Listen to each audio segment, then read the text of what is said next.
నమస్తే, నా పేరు తేజస్విని. బీసీఎన్ న్యూస్ కి స్వాగతం. ముందుగా ముఖ్యాంశాలు.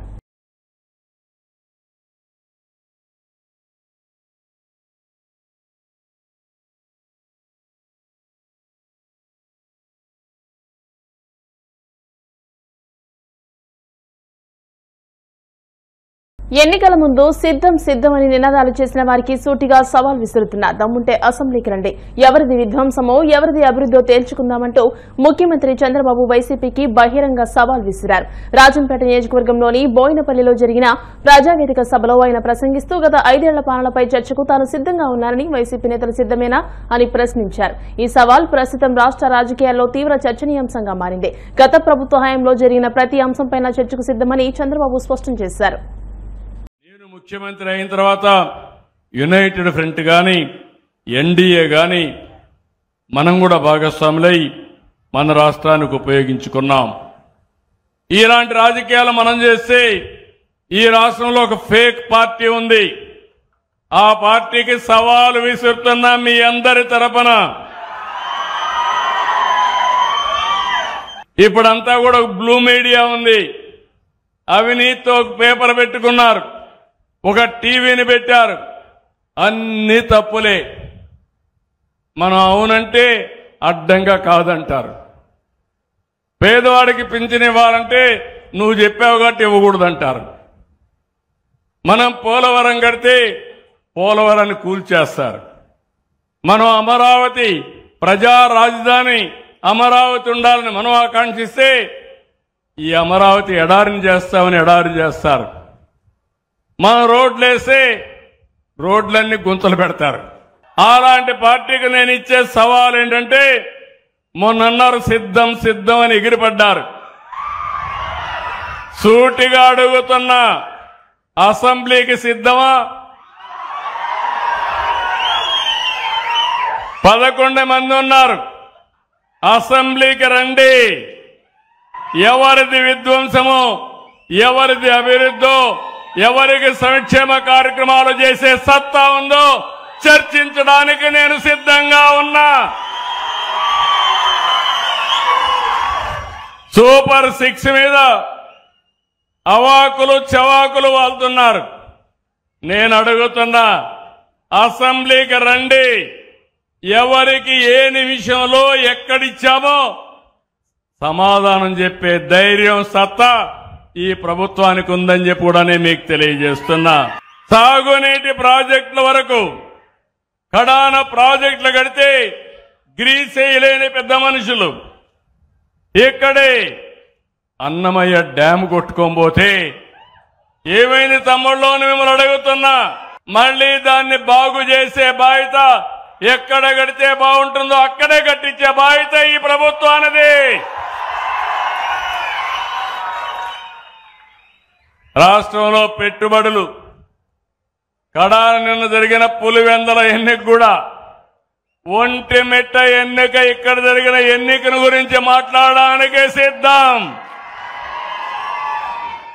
బాబాయ్ గొడ్డల వేటు కూడా చర్చించడానికి మనం సిద్ధంగా ఉన్నాం. ఇంకో పక్క ఒక దళిత లీడర్ని డ్రైవర్ని డోర్ డెలివరీ చేసేదాన్ని కూడా మాట్లాడడానికి సిద్ధంగా ఉన్నాం. కోడి కత్తి డ్రామా, గులకరాయి డ్రామా మర్చిపోయారా తమ్ముళ్ళు మీరు? నేను డ్రామా వేయలా.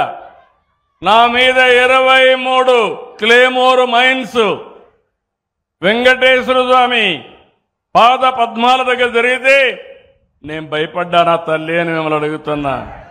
ప్రజల కోసం పనిచేసినప్పుడు భయపడవలసిన అవసరం లేదు. వీళ్ళు చేసే పని చూస్తా ఉంటే అంతా కూడా చేసే తప్పుడు పనులు మీడియాలో మాత్రం ఫేక్ మీడియా పెట్టి నేను దానికి సమాధానం చెప్పాలంట. వీళ్ళ యొక్క మనుషులు తప్పుడు డాక్యుమెంట్స్ తో దివ్యాంగుల పింఛన్ తీసుకున్నారు. వాడు ఆటో డ్రైవింగ్ చేస్తాడు, ట్రాక్టర్ డ్రైవింగ్ చేస్తాడు, చేయలేదంటాడు. బాగా మాట్లాడతాడు. డాక్టర్ దగ్గరికి వచ్చినప్పుడు నాటకం వేసి మూగంటాడు. అలాంటి పార్టీ ఇది. చేతులుండే వాళ్ళకి వికలాంగులు పింఛను కావాలి, చేతులు లేవని మూగ బాగా మాట్లాడేవాడు మూగ అని డెమ్ అండ్ డెఫ్ అని పింఛన్లు తీసుకుని ప్రజల్ని మోసం చేయాలనుకుంటున్నారు. నేను ఒకటే చెప్తున్నా, ఈ నెలలో అందరికీ పింఛన్లు ఇచ్చాను. కానీ మీరు కూడా ఆలోచించండి, నాకు సోషల్ ఆడిట్ జరగాలి. ప్రజల సమక్షంలోనే అనర్హులుంటే ఇతను అనర్హుడు, తీసుకోవడానికి అర్హత లేదని చెప్పే ధైర్యం మీ అందరికీ రావాలి. నేను ఎవ్వరికి అన్యాయం చేయను, అర్హులందరికీ ఇస్తా. ఒకవేళ అర్హులు గాని ఎవరన్నా ఇగ్నోర్ చేసినా రాజకీయ కారణాలతో నేను ఆమోదించను. ఇది నా గ్యారంటీ అని కూడా మరొక్కసారి మీ అందరికీ విజ్ఞప్తి చేస్తున్నా. నా ఎఫర్ట్ అంతా చేస్తూ ఒక పక్క, ఇంకో పక్క P4 అన్నాను. ఈ విషయం కూడా మీరు గుర్తుపెట్టుకోవాలి. P3 అనేది పబ్లిక్ ప్రైవేట్ పార్ట్నర్షిప్ తో రోడ్లు వేస్తున్నాం. టెలికాం వచ్చింది, కరెంట్ ఇస్తున్నారు, కొంతమంది డబ్బులు కూడా సంపాదిస్తున్నారు. ఈ రోజు సమాజంలో ఆర్థిక అసమానతలు పెరిగాయి. కొంతమంది టాప్ 10% అయితే కోటీశ్వరులు అయిపోయారు. కింద నుండే 20% అయితే 3 పూట్ల తిండి తినడానికి కష్టం వస్తే 10 రూపాయలు పెట్టి ఆరోగ్యం బాగు చేసుకోవడానికి డబ్బులు లేవు. అందుకే ఒక వినూత్నమైన కార్యక్రమం, పబ్లిక్ ప్రైవేట్ పీపుల్స్ పార్ట్నర్షిప్ అనే కార్యక్రమం తీసుకుని పైనుండే 10 మంది, కింద నుండే 20 మందికి అండగా ఉండే విధంగా ఒక స్ఫూర్తినివ్వాలనుకుంటున్నాం.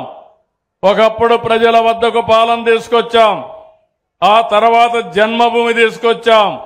ఈ రోజు నేను తీసుకొచ్చే కార్యక్రమం వినూత్నమైన కార్యక్రమం, బంగారు కుటుంబం మార్గదర్శి.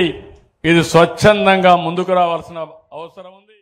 దివంగత ముఖ్యమంత్రి డాక్టర్ వైఎస్ రాజశేఖర రెడ్డి వర్ధంతి సందర్భంగా మాజీ సీఎం వైఎస్ జగన్మోహన్ రెడ్డి కుటుంబ సభ్యులతో కలిసి ఇడుపులపాయలోని వైఎస్సార్ ఘాట్లో ఘనంగా నివాళులర్పించారు. మత పెద్దలు నిర్వహించే ప్రత్యేక ప్రార్థనల్లో పాల్గొన్నారు. వైఎస్సార్ సతీమణి విజయమ్మ, జగన్, భారతి, ఇతర కుటుంబ సభ్యులు, వైసీపీ నేతలు ప్రత్యేక ప్రార్థనల్లో పాల్గొని మహానేతలు స్మరించుకున్నారు. శ్రేష్టమైన ఏరిని మరవకమని దావీదు మీ రుణాన్ని మేము తీర్చగలం తండ్రి. సర్వ శరీరుని ఎదుకు వచ్చి మమ్మల్ని కనికరించండి. అత్యంత సందర్భంగా నిన్ను స్తుతిస్తున్నాం తండ్రి. ఈ సమయంలో నాయన భూమి మీద ఆయన జీవించినటువంటి జీవితంలో వచ్చినటువంటి స్నేహితులను, శ్రేయభిలాసులను, అభిమానులను నీతి గలయే నీతి గలయే స్తుతిమి ఆత్మతో నామవలే మువ్వవేదురు లెబనోను ఉన్నారు. ఎందుకంటే దేవుణ్ణి అంటి పెట్టుకున్న వారు వచ్చండి, కళ్ళు మూస్తున్నారు. వర్ధిల్లుదురు. ఇది దేవుని వాక్యం. అంతమే ఉండదని తెలియజేశారు తండ్రి. స్తోత్రములు. లేఖన భాగంలో నుంచి మాట్లాడిన మాట, నేను ప్రారంభించి ప్రవేశపెట్టిన పథకములు ఎలా జరుగుతున్నాయి అని తండ్రి దాన్ని తక్షణమే ఎక్కడ నీతిమంతులు ఎప్పుడు కూడా సంతృప్తిని అనుభవిస్తారు. విశ్వాసం, అటువంటి పటిష్టమైనటువంటి విశ్వాసంతో ముందుకు వెళ్ళారు. వాక్యము ఆయన నోట నుండి వచ్చి ఆయన పలుకగా వెలుగులోనికి వచ్చి విషయం సహవాసం, దేవునితో సహవాసం చేసేవారు దేవుని ఎదురు చూసిన దాని అవలేలకు అధిగమించే సహవాసము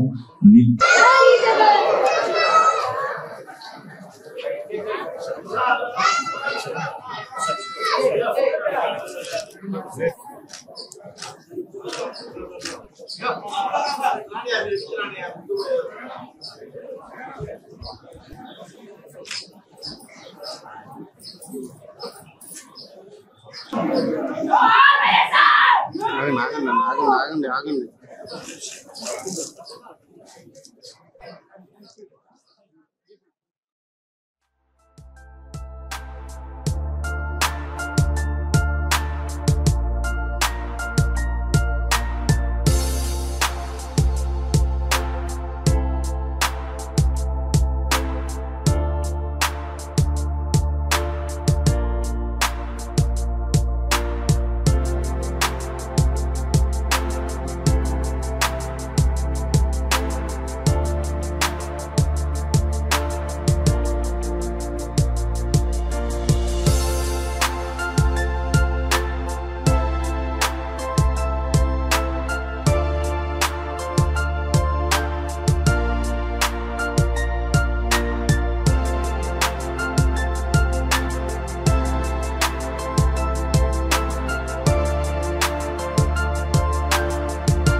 కోనసీమ తిరుమలగా వర్ధిల్లుతున్న వాడపల్లి శ్రీ వెంకటేశ్వర స్వామి ఆలయంలో మంగళవారం ప్రత్యేక పూజలు వైభవంగా నిర్వహించారు. మంగళవాయిద్య నడుమ శ్రీ స్వామి అమ్మవార్లకు మేల్కొలుపు సేవ నిర్వహించిన అనంతరం ఐశ్వర్యలక్ష్మి హోమాన్ని జరిపించారు. అర్చకులు శ్రీ స్వామి అమ్మవార్ల వసంత మండపంలో అష్టోత్తర పూజలు నిర్వహించగా ప్రత్యేక అలంకరణలో ఉన్న స్వామిని దర్శించుకుని భక్తులు తరించిపోయారు.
నర్సాపురాన్ని జిల్లా కేంద్రంగా ప్రకటించాలని కోరుతూ జేఏసీ ఆధ్వర్యంలో ప్రభుత్వ విప్ ఎమ్మెల్యే బొమ్మిడి నాయక్, టీడీపీ మాజీ ఎమ్మెల్యే బండారు మాధవరాయుడు, జనసేన నాయకులు చాగంటి చిన్న, కూటమి నాయకులతో కలిసి పట్నంలోని జనసేన కార్యాలయం వద్ద నుండి సుమారు 100 కార్లతో భీమవరాన్ని బయలుదేరారు.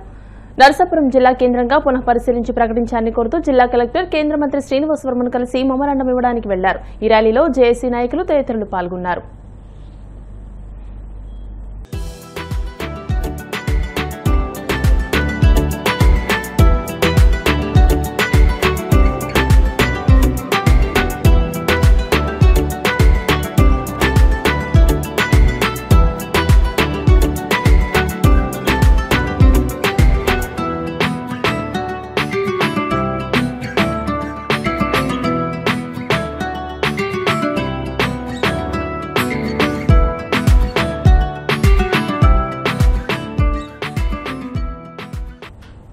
ఇప్పుడు కాసేపు ప్రకటనలు.